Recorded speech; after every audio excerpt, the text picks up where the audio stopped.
What's going on, y'all? It's the Kid J Nolan here. Hey man, before we get into anything in this video, make sure that you like and share it. Make sure you subscribe to the channel so you get all updates. Hit the post notification bell.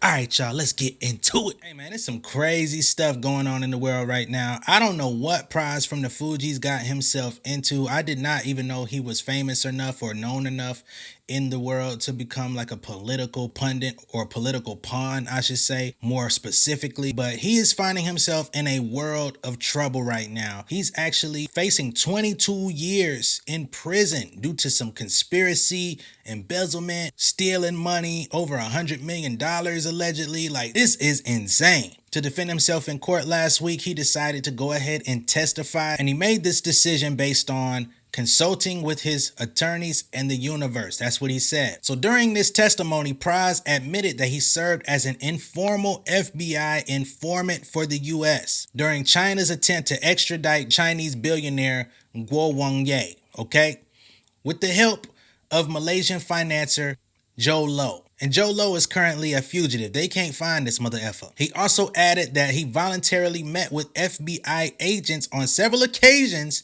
to discuss Guo and 3 Americans who were being held hostage in China. I'm just trying to understand how he found himself in this situation. How did you become an FBI informant? What did they have on you? You say you voluntarily did it. What brought you into this conversation? How did you get involved? That's what we need to know. Y'all niggas was doing Kung Fu on one of them Fugees videos, but dawg, that's a bit much for me. This nigga said, I took it upon myself to report because I thought the FBI should know. But the whole thing is, how the fuck did you find out what was going on for you to be like, I think the FBI need to know about this? Who brought you into the room?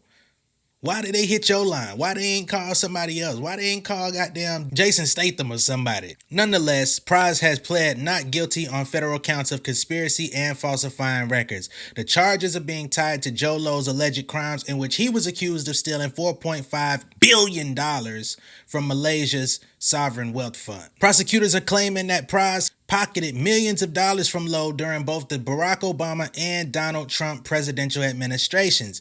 Pras and Low first met at a nightclub in 2006, so their relationship extends back about 16 years. It's been reported by Bloomberg that Pras explained he served as a celebrity surrogate for Low, stating that the financier paid him $20 million to help him obtain a photo with Barack Obama in 2012. And sure enough, Joe Low did get that photo with Barack at the White House Christmas party that same year. I don't even know if I seen Pras in a picture with Barack Obama, man. Like, what this nigga got going on, fam? Leonardo Dicaprio, who also testified in this trial, he claims that he was impressed by Low's reputation of being sort of a prodigy in the business world and ultra successful. Pras later told Rolling Stone he met Low when he was zealous about joining politics as a means to helping people. He said, I was one of those people who was just dabbling. I never thought I would be full-time into politics. I realized politics is not for me. The problem is this. It's that the people within politics, they're dirtier than the people who are not in politics. My nigga, how'd you find that out? It took you to actually go into it to know that?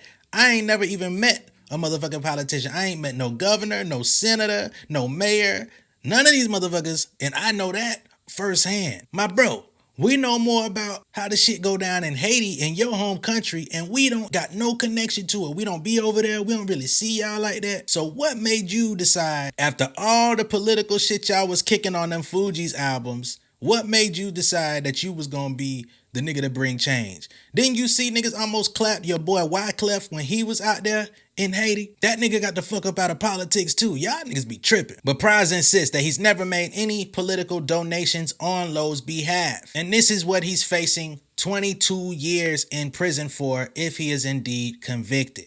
Now, Pras has been implicated in other crimes, in taking money from other brands and things of that nature to try to get stuff off the ground.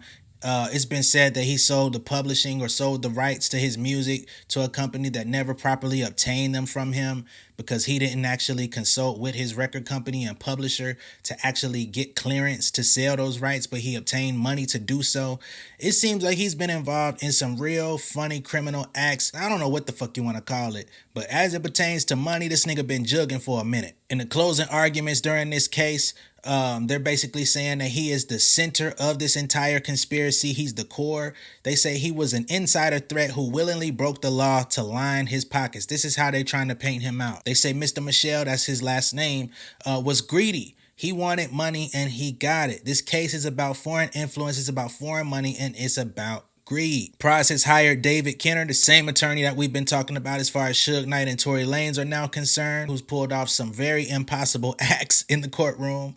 And he was saying that Pras was simply trying to get a business off the ground and took money from a wealthy playboy, spending it how he saw it. Trying to make money was not a crime. David Kenner says, rich people spend crazy money on crazy things, and that Joe Lowe spends money like water. During closing arguments, Kenner said that Pras never willfully or deliberately broke any campaign finance laws or the Foreign Agents Registration Act by not registering as acting on behalf of a foreign agent. He said there's no evidence that Pras knew anything about the law. He says that he simply followed experts that should have been letting him know what was okay and what was not okay to do. He followed their guidance, and now he's finding himself in all of this trouble. When asked outside of the courtroom how he felt about this trial, Pras said, I don't really know how to feel about it. It's not murder. It's not rape.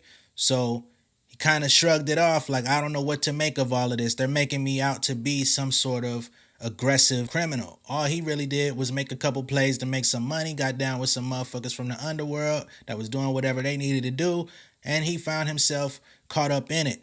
Again, Joe Lowe is a fugitive. They can't even find this motherfucker. He out living life, you know what I'm saying, doing whatever he want to do or whatever he can do at this point. He might be protected for all we know, but we all know Pras is not, because he's a regular American citizen. He's a black man in this type of situation. He's the low-hanging fruit. They're going to get him off first. And although I don't want to see him go down for this, I don't want to see him fry. He is a hip-hop legend that deserves respect. Bro, I'm kind of questioning, did you never think anything was going to come down the pipeline? Did you think this was all free money? Like, you never thought to say, how come nobody else got involved in none of this? How come nobody else I know in hip hop is getting these types of looks? Is this shit right? Is the government gonna come searching for this? I don't know. Maybe I'm too much of a good citizen, because I know I would have been asking them types of questions. Again, there is seeming to be some sort of history of Pras being a low-key scammer, jugger, you know what I'm saying? So I can't have too much sympathy for him, but I don't want to see him down in prison for 22 years. Let me know what y'all think of this crazy shit down below in the comments. Be sure to like and share this video. And if this is your first time seeing me on YouTube, go ahead and hit that subscribe button, hit the post notification bell for all updates. I'll see y'all on the next one, all right? Much love and respect, y'all. Peace. Beautiful people, thank you for tuning in. I hope that you enjoyed the content. Make sure that you're liking and sharing these videos. Make sure that you're subscribed to the channel. Hit the post notification bell so you get all updates. For all of my artists, my artist managers, songwriters, producers, etc. If you need a little bit of extra help with your career, man, make sure that you visit pengameelite.com, okay? That's my website and my community for all upcoming rising music creators. I got 2 books on there, the Pen Game Portfolio Volume 1 and 2. They're going to give you a lot of insights into the music industry, how to monetize your career, how I make my money off of music, because I am a full-time artist outside of doing YouTube videos. If you need some direct help, you can also book a consultation with me on the Pen Game Elite website, and I also have a Pen Game Elite membership. The free tier gives you access to all of these videos that I post on YouTube and a community of people where you can engage. But I do have the membership plus, okay? You can join that for $50 a month or $500 a year, and I will actually go in and do all of the grunt work for you. If you're not registering your songs on your PROs, if you're not with Song Trust or the MLC, if all your collection agencies and all of that stuff are not up to par or up to date, I will go in there and update all of that for you. If you need help uploading your music to a distributor like DistroKid, United Masters, etc., and you've been making mistakes, you've been claiming content ID on material that you really don't own, hey man, stop stealing people's money. If you do this stuff the right way, you're gonna make it anyway, okay? You can join the membership plus, and again, I will do the work for you, and you're gonna get a free consultation every month just for joining. You're also gonna get the 2 books for free soon as you join the membership plus. All right, much love and respect. I'll catch y'all later. Peace.